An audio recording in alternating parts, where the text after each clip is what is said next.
মৰমৰ ছাত্ৰ ছাত্ৰীসকল আজি তোমালোকৰ 10C অনুশীলনী শিকাম চোৱা 1 নম্বৰত তলত কেইটামান আয়তীয় ঘনকৰ দিক প্ৰস্থ আৰু উচ্চতা দিয়া আছে ইহতৰ আয়তন নিৰ্ণয় কৰা বাকচত কেইটা গণিত আছে ইয়াতে 5টা গণিত আছে হয়নে এইকেইটা তোমালোকে চোৱা প্ৰথমটো চোৱা ইয়াতে 1 নম্বৰত আছে দিক 20 সেন্টিমিটাৰ प्रस्थ 12 सेन्टिमिटार उच्चता আছে 8 सेन्टिमिटार এইটোৰ কি উলিয়াব লাগিব আয়তন উলিয়াব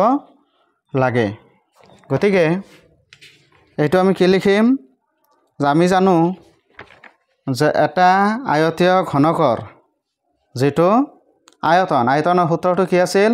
দিক পূৰণ প্ৰস্থ পূৰণ উচ্চতা গতিকে আমি লিখিম অনুশীলনী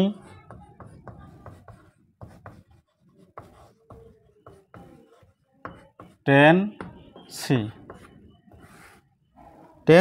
1 নম্বৰত দিয়া আছে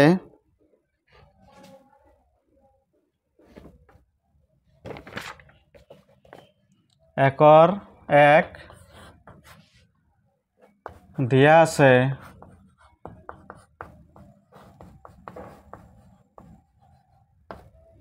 দিক কিমান দিয়া আছে 20 সেন্টিমিটার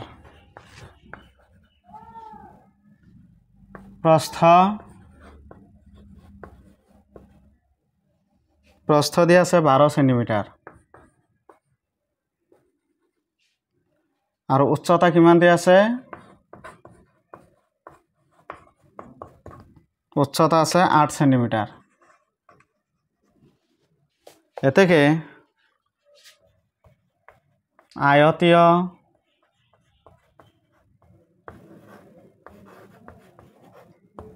ঘনকৰ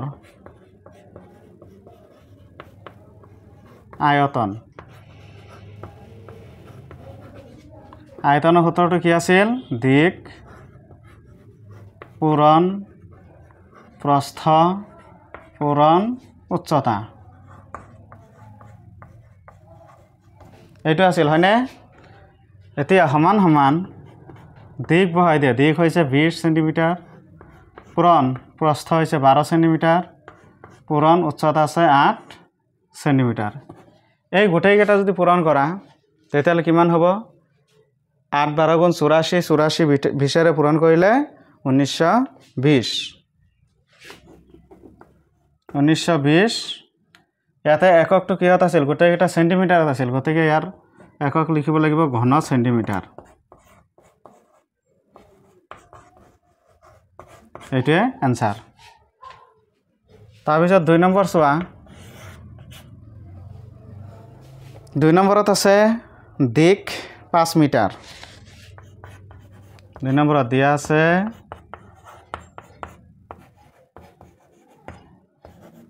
দিক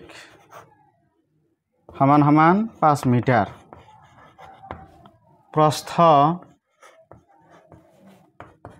प्रस्थ দিয়া আছে 3 মিটাৰ আৰ উচ্চতা দিয়া আছে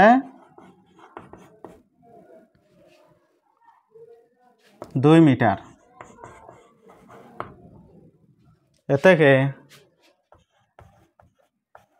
আয়তীয়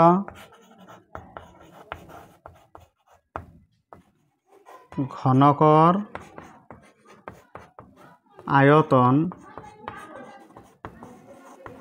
সমান দিক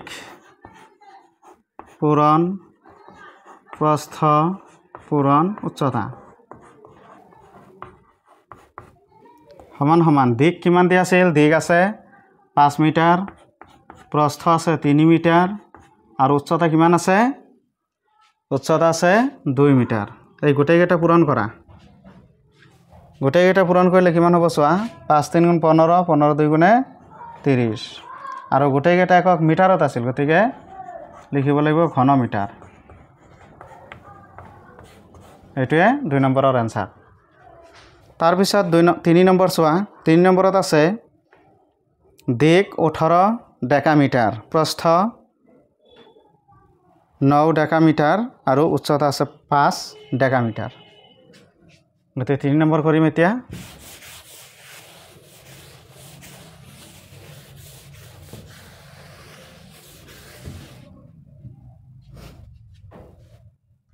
একৰ 3 নম্বৰ গণিত দিয়া আছে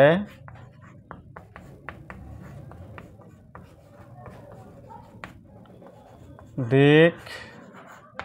সমান সমান 18 ডেকামিটাৰ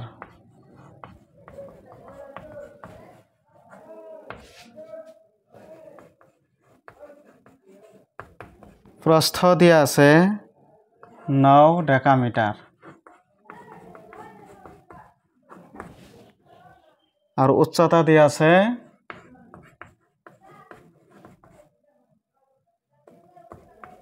5 ডেকামিটাৰ এতেকে আয়তীয় ঘনকৰ আয়তন কি হ'ব দিক পূৰণ প্ৰস্থ পূৰণ উচ্চতা এতিয়া চোৱা দিক কিমান দিয়া আছে দিক দিয়া আছে 18 প্ৰস্থ দিয়া আছে 9 পূৰণ উচ্চতা আছে 5 এই গোটেইকেইটা যদি পূৰণ কৰা 5 9 গুণ কিমান 45 45 18 ৰে পূৰণ কৰিলে হ'ব 8 10 আৰু এককবিলাক কিহত আছিল ডেকামিটাৰত আছিল ইয়াতেও ডেকামিটাৰ ইয়াতেও ডেকামিটাৰ ইয়াতেও ডেকামিটাৰ গতিকে ঘন ডেকামিটাৰ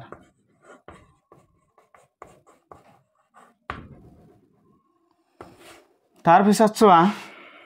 4 নম্বৰ একৰ 4 নম্বৰত কি আছে 11 হেক্টমিটাৰ দিক 6 হেক্টমিটাৰ প্ৰস্থ আৰু 3 হেক্টমিটাৰ উচ্চতা দিয়া আছে তেতিয়াহ'লে ইয়াৰ আয়তন কিমান হ'ব এইটো নিৰ্ণয় কৰিব লাগে দিয়া আছে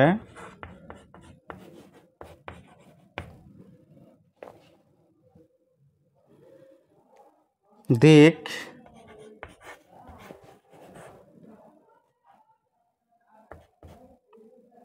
11 হেক্টমিটাৰ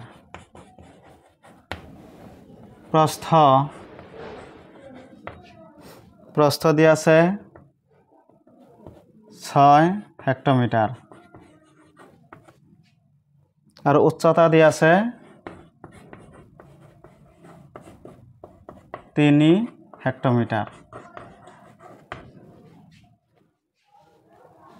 এতেকে আয়তীয় ঘনকৰ আয়তন সমান সমান দিক পূৰণ প্ৰস্থ পূৰণ উচ্চতা তেতিয়াহ'লে চোৱা দিক দিয়া আছে 11 হেক্টমিটাৰ 11 পূৰণ প্ৰস্থ হৈছে 6 পূৰণ উচ্চতা দিয়া আছে 3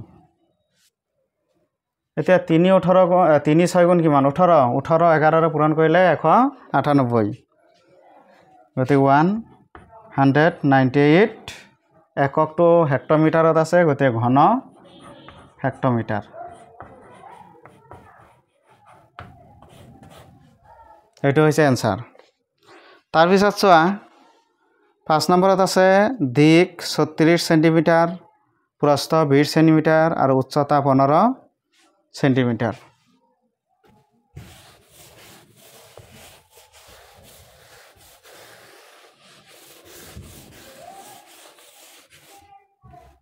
তো এইটো চোৱা একৰ 5 নম্বৰ দিয়া আছে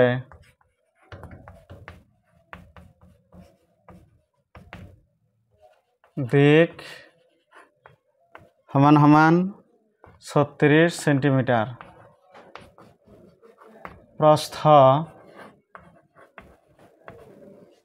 প্ৰস্থ দিয়া আছে 20 সেন্টিমিটাৰ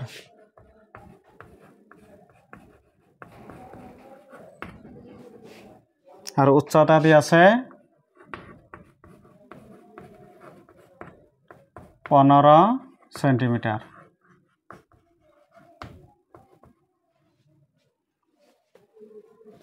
এতেকে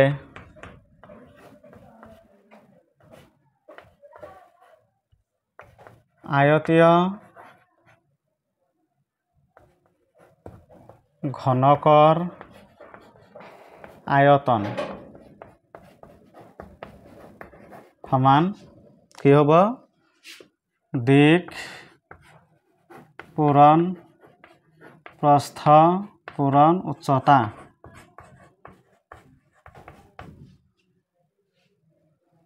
সমান সমান দিক কিমান দি আছে 36 সেন্টিমিটাৰ প্ৰস্থ আছে 20 সেন্টিমিটাৰ পূৰণ উচ্চতা কিমান দি আছে 15 সেন্টিমিটাৰ। এতিয়া গোটেইকেইটা আমি কি কৰিম পূৰণ কৰিম।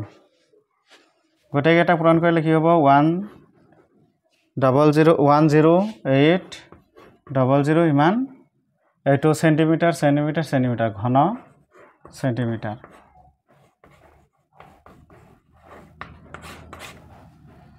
এইটো হৈছে একৰ 5 নম্বৰ গণিত। তাৰ পিছত 2 নম্বৰত আছে তলত কেইটামান ঘনকৰ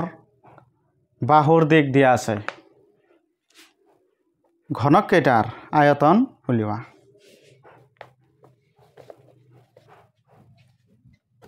এতিয়া 2 নম্বৰ চোৱা। এতিয়া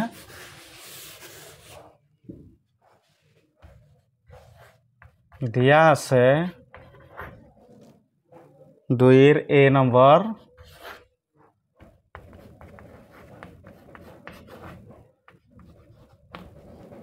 দিয়া আছে ঘনকৰ বাহুৰ দিক ঘনকৰ বাহুৰ দিক কিমান দিয়া আছে 9 মিটাৰ। এতেকে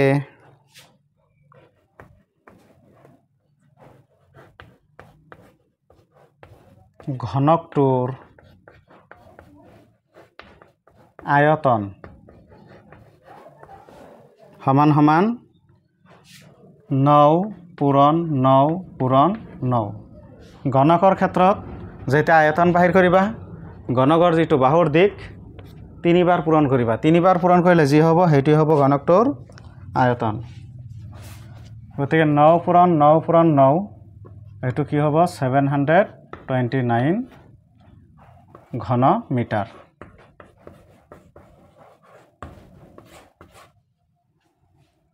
নেক্সট বি নম্বৰ। বি নম্বৰত কি দিয়া আছে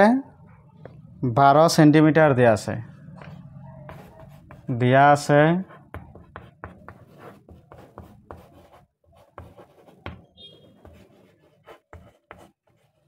ঘনকৰ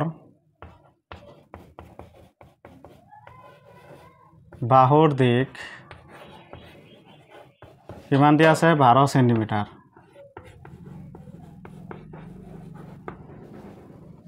এতেকে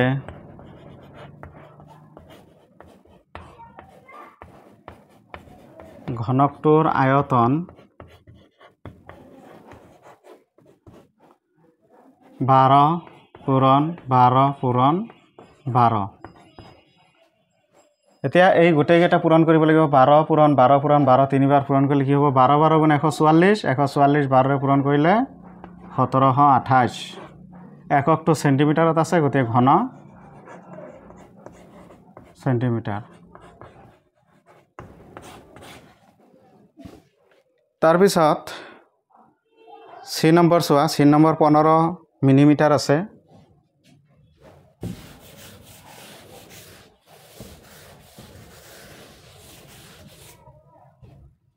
দুইৰ চি দিয়া আছে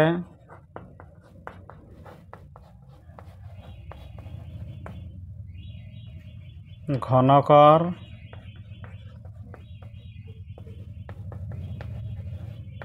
বাহুৰ দিক ঘনকৰ বাহুৰ দিক কিমান দিয়া আছে 15 মিলিমিটাৰ দিয়া আছে এতেকে ঘনকটোৰ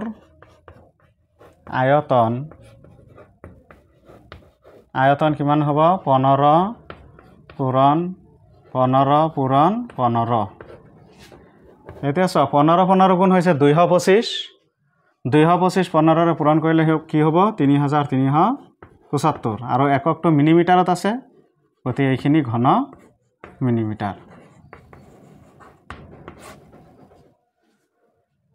তাৰ পিছত চোৱা 2 ডি নম্বৰত দিয়া আছে 4 সেন্টিমিটাৰ দিয়া আছে বাহুৰ দিক দিয়া আছে ঘনকৰ বাহুৰ দিক সমান সমান 4 সেন্টিমিটাৰ এতেকে ঘনকটোৰ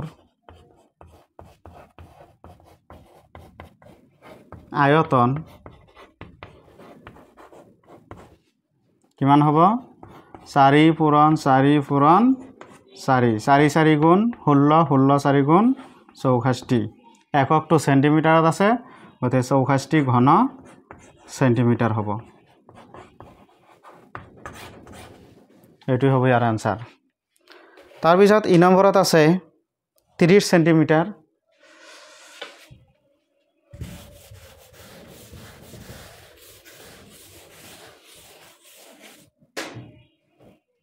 2 ই দিয়া আছে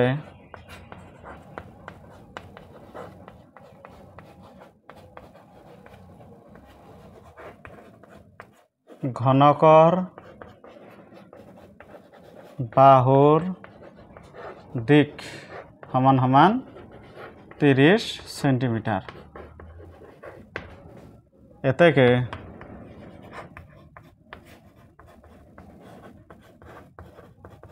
ঘনকটোৰ আয়তন 30 পূৰণ 30 পূৰণ 30 এতিয়া 30 30 তিনিবাৰ পূৰণ কৰিলে কিমান হ'ব চোৱা 3 3 গুণ 9 3 9 গুণ 27 আৰু ইয়াতে এটা শূন্য ইয়াতে এটা শূন্য ইয়াতে এটা শূন্য শূন্য তিনিটা ইয়াতে বহুৱাই দিয়ে ইমান ঘন সেন্টিমিটাৰ এইটো হৈছে 2 ই নম্বৰ গণিত তাৰ পিছত চোৱা 3 নম্বৰ গণিত এটা ঘনক আকৃতিৰ বাকচৰ বাহুৰ দিক 2 মিটাৰ বাকচটোৰ আয়তন কিমান হ'ব ঘনক আকৃতি এটা বাকচ আছে ঘনক আকৃতিৰ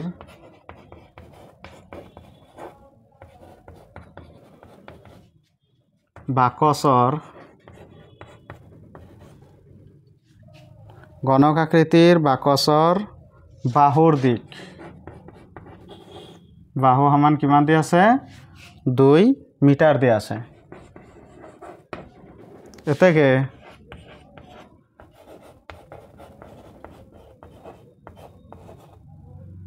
বাকচটোৰ আয়তন কিমান হ'ব 2 পূৰণ 2 পূৰণ 2 কিমান হ'ব 2 2 গুণে 4 4 2 গুণে 8 ঘন মিটাৰ এইটোই হ'ব ঘনক আকৃতিৰ বাকচটোৰ আয়তন তাৰ পিছত আৰু এটা প্ৰশ্ন আছে 4 নম্বৰ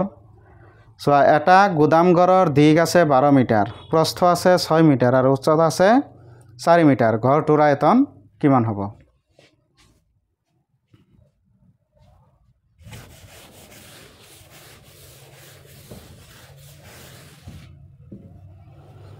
4 নম্বৰ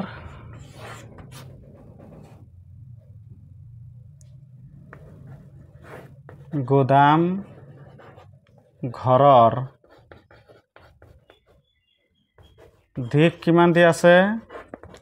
দিক দি আছে 12 মিটাৰ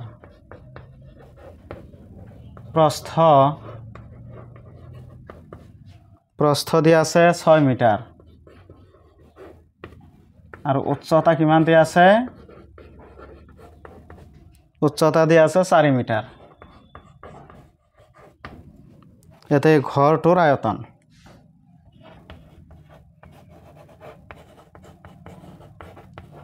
ঘৰটোৰ আয়তন সমান 12 কি দিক সূত্ৰটো লিখি লোৱা দিক পূৰণ প্ৰস্থ পূৰণ উচ্চতা সূত্ৰটো লিখি ল'লে অলপ সহজ হ'ব তেতিয়াহ'লে দিক কিমান দি আছে 12 প্ৰস্থ কিমান দি আছে 6 মিটাৰ আৰু উচ্চতা কিমান আছে 4 মিটাৰ এতিয়া চোৱা 6 12 গুণ 72 72 4 ৰে পূৰণ কৰিলে কিমান হ'ব 288